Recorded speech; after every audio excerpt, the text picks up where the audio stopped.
Welcome to business coaching institute. आप सभी साथियों का बिजनेस कोचिंग इंस्टीट्यूट में स्वागत है।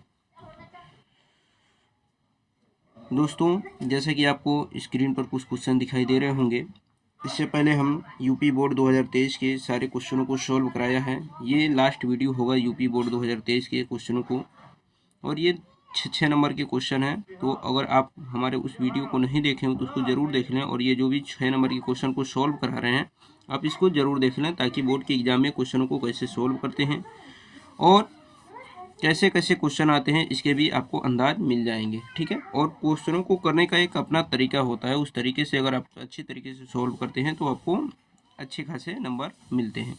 ठीक है, तो उम्मीद है कि ये बातें आपको समझ में आ गई होंगी। अगर आप चैनल पर नए हो तो चैनल को सब्सक्राइब कर लें, ताकि जो भी वीडियो हम अपलोड करें उसकी नोटिफिकेशन आप तक पहुंच सके। तो चलते हैं, शुरू करते हैं। क्वेश्चन देखिए, पहला क्वेश्चन क्या है। पहला क्वेश्चन है कि 60 मीटर ऊंचे किसी भवन के शिखर से किसी मीनार के शिखर और पाद के अनुमान कोण क्रमशः 30 अंश तथा 60 अंश है। मीनार की ऊंचाई ज्ञात कीजिए। देखिए, इसकी सबसे पहले हम यहाँ पर फिगर ड्रा करेंगे, और फिगर ड्रा करने के बाद ही सवाल को सॉल्व करेंगे। तो चलिए पहले फिगर ड्रा कर लेते हैं।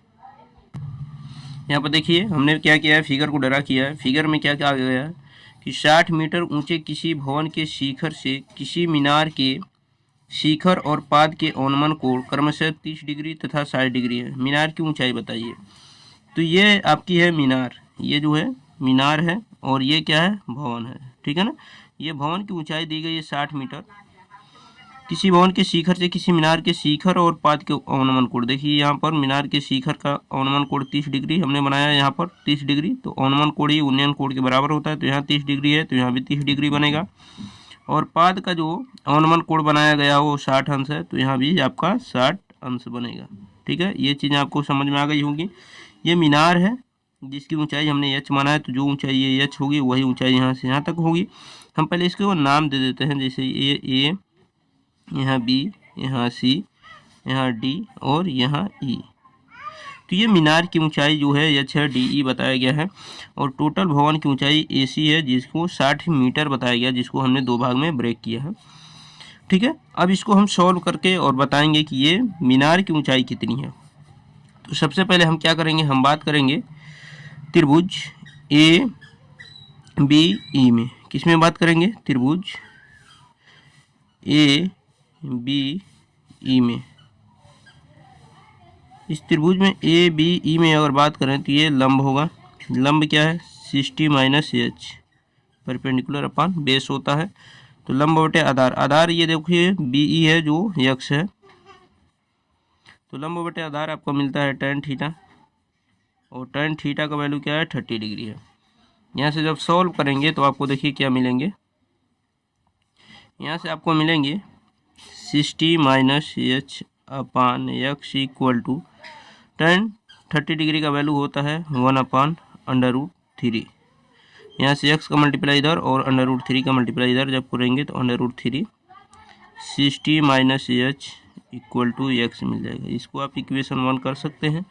ठीक है, अब क्या करेंगे, अब बात हम करेंगे कि त्रिभुज, किस त्रिभुज की, देखिए ए सी डी की। किसकी, त्रिभुज ए सी डी में। ए सी डी में ये पूरा लंब है यहाँ से ए सी, तो ए सी जो दिया गया 60 मीटर है, क्योंकि यही भवन की ऊंचाई है। तो हम लिखेंगे 60 बटे यानी लंब बटे आधार। आधार क्या है, सी डी है जो एक्स है, इक्वल टू tan 60 डिग्री। कितनी डिग्री, 60 डिग्री। ये बेसिक चीज़ों को हमने अच्छे तरीके से समझाया है, और ये सारी चीज़ें आपको अच्छे तरीके से समझ में आ रही होंगी। अब चलते हैं यहाँ से चीज़ों को हम समझते हैं। यहाँ पर देखिए ये 60 है upon x equal to tan 60 degree का वैल्यू होता है आपका √3। ठीक है ना, अब जब इसको सॉल्व करेंगे तो देखिए आपको क्या मिलेंगे, एक्स का हम इधर मल्टीप्लाई करेंगे तो 60 इक्वल टू √3 एक्स मिलेंगे। यहाँ से 60 इक्वल टू √3 एक्स का जो वैल्यू है √3 60 माइनस एच, इसी को हम यहाँ रख देंगे √3 60 माइनस एच। ठीक है ना, अब यहाँ से जब हम सॉल्व करेंगे तो देखिए ये 60 होगा, √3 का √3 में मल्टीप्लाई करेंगे 3 आ जाएगा, 60 माइनस एच। इस 3 से आप 60 को काट सकते हैं 20 चांस में, यहाँ पर 20 मिलेंगे। 60 को इधर लाएंगे तो क्या मिलेंगे, -60 इक्वल टू -h। अब देखिए 60 में से आप क्या करेंगे, 20 को माइनस करेंगे तो -40 आएगा इक्वल टू -h। यहाँ से माइनस कैंसिल करेंगे तो h इक्वल टू क्या आएगा, 40। और यही क्या हो गई आपकी मीनार की ऊंचाई, तो 40 मीटर, और ये क्या हो जाएगा, आंसर हो जाएगा। तो उम्मीद है कि ये चीज़ें आपको समझ में आ गई होंगी कि कैसे हमने चीज़ों को सॉल्व करके बताया है। इसी तरह आप अगर बोर्ड के एग्ज़ाम में सॉल्व करते हैं तो आपको अच्छे खासे नंबर मिल सकते हैं। तो चलते हैं अगले क्वेश्चन को। देखिए ये क्वेश्चन करना है या फिर अथवा करके दिया गया है, या फिर क्या कीजिए, इस क्वेश्चन को सॉल्व कीजिए। तो देखिए दोनों क्वेश्चनों को हम आपको सॉल्व करके दिखाएंगे ताकि आपको जो इच्छा हो वो क्वेश्चन को आप कर सकें। अब देखिए इस क्वेश्चन में क्या कहा गया है। इस क्वेश्चन में कहा गया है कि एक चिड़िया 80 मीटर ऊंचे पेड़ पर बैठी है, ठीक है ना। पृथ्वी तल के किसी बिंदु से चिड़िया का उन्नयन कोण जो है वो 45 डिग्री है। तो सबसे पहले हम इसको बनाते हैं, इस फिगर को। देखिए यहाँ पर एक चिड़िया है, ठीक है, यहाँ पर एक चिड़िया है, ये पेड़ पर बैठी है। अब इसको किसी बिंदु से देखा जाता है, कह रहा ना कि 80 मीटर ऊंचे पेड़ पर बैठी पृथ्वी तल से किसी बिंदु से चिड़िया का उन्नयन कोण 45 अंश है। तो मान लेते हैं हम कुछ दूरी से, यहाँ से इस बिंदु से हम क्या कर रहे हैं, इसको देख रहे हैं। तो देखेंगे तो इसका उन्नयन कोण बन रहा है कितना, 45 डिग्री। ये है आपका 45 डिग्री, ठीक है। और ये ऊंचाई कितनी है पेड़ की, 80 मीटर। आगे देखिए क्वेश्चन में, चिड़िया क्षैतिज दिशा में अब इस प्रकार उड़ती है कि उसकी पृथ्वी तल से ऊंचाई समान रहे। वह 2 सेकंड बाद उसी बिंदु से चिड़िया का उन्नयन कोण 30 अंश हो जाता है। देखिए अब चिड़िया उड़ते हुई इधर जा रही है सेम ऊंचाई पर, तो कुछ समय बाद जब उसको देखा जाता है तो उसका उन्नयन कोण जो होता है वो 30 अंश हो जाता है। कितना हो जाता है, 30 अंश हो जाता है। और सेम ऊंचाई पर ही वो चिड़िया क्या कर रही है, उड़ रही है, ठीक है, सेम ऊंचाई पर उड़ रही है। अब देखिए यहाँ से इसका देखा जाए उन्नयन कोण अगर बनाया जाए तो क्या बनेंगे आपके फिगर कुछ इस प्रकार बनेंगे, ठीक है। सेम ऊंचाई है तो ये भी ऊंचाई 80 होगी, ठीक।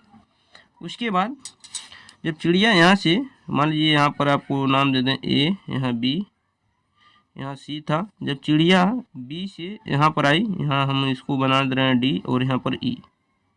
जब बी से ई पर उड़ती हुई आई तो उसे कितना समय लगा, उसे बताया गया है कि 2 सेकंड का समय लगता है। कितना समय लगता है, बी से ई तक पहुँचने में कितना समय लगता है, 2 सेकंड, 2 सेकंड, ठीक है ना। बी से ई तक पहुँचने में कितना समय लगा, उसे 2 सेकंड लगा। अब आगे ये पूछा जा रहा है कि चिड़िया के उड़ने की चाल क्या थी। जब चिड़िया किस चाल से उड़ रही है ये चाल हमें बतानी है, ठीक है ना। यहाँ देखिए ये फिगर बना दिए हैं हमने। ये चिड़िया यहाँ से उड़ के ई पर आई है और ये ए से डी तक दूरी जो तय की है वो 2 सेकंड लगा, जिसको आप वाई भी मान सकते हैं, ठीक है ना। ताकि जब आप दूरी निकाल लेंगे तो समय से क्या करेंगे, भाग देके आप चाल निकाल सकते हैं, ठीक है ना। तो इसको जब हम सॉल्व करेंगे तो सबसे पहले हम बात करेंगे त्रिभुज बी ए सी में। त्रिभुज बी ए सी में, त्रिभुज बी ए सी में ये लंब है और ये आधार है। तो लंब बटे आधार, लंब बटे आधार क्या होता है, tan थीटा। थीटा की जगह क्या है, 45 डिग्री है। तो 80 x का इधर गुणा करेंगे और tan 45 अंश का मान 1 है, तो x का वैल्यू क्या आएगा, 80 मीटर। तो जब x का मान 80 मीटर आ गया तो इसके बाद क्या होगा, इसके बाद देखिए हम सॉल्व करके आपको दिखा रहे हैं। इसके बाद हम क्या करेंगे, हम त्रिभुज सी डी ई क्या है, या फिर ई डी सी में बात करेंगे। त्रिभुज ई डी सी में, ई डी सी में, ई डी सी में ये लंब है, लंब बटे आधार, ये x, इसका आधार क्या है y, तो x plus y equal to tan 30 degree. क्यों, क्योंकि यहाँ पर बताया गया है कि यहाँ से अब कोण कितना बन रहा है, ये वाला कोण जो है वो 30 डिग्री बन रहा है, जो आपके क्वेश्चन में यहाँ पर दिए गए हैं। जब इसको सॉल्व करेंगे तो देखिए आपको क्या मिलेंगे, 80 अपान x का वैल्यू यहाँ 80 दिया, 80 रख देंगे, प्लस वाई tan 30 डिग्री का वैल्यू 1/√3। यहाँ से जब हम सॉल्व करेंगे, इधर सॉल्व करके आपको दिखा रहे हैं, थोड़ा जगह कम है। तो इसका जब इधर मल्टीप्लाई करेंगे तो आपको क्या मिलेगा, 80 + y इक्वल टू क्या मिलेगा, 80√3। y का वैल्यू चाहिए तो 80 को ले आकर इधर माइनस करेंगे तो 80√3 माइनस 80 हो जाएगा।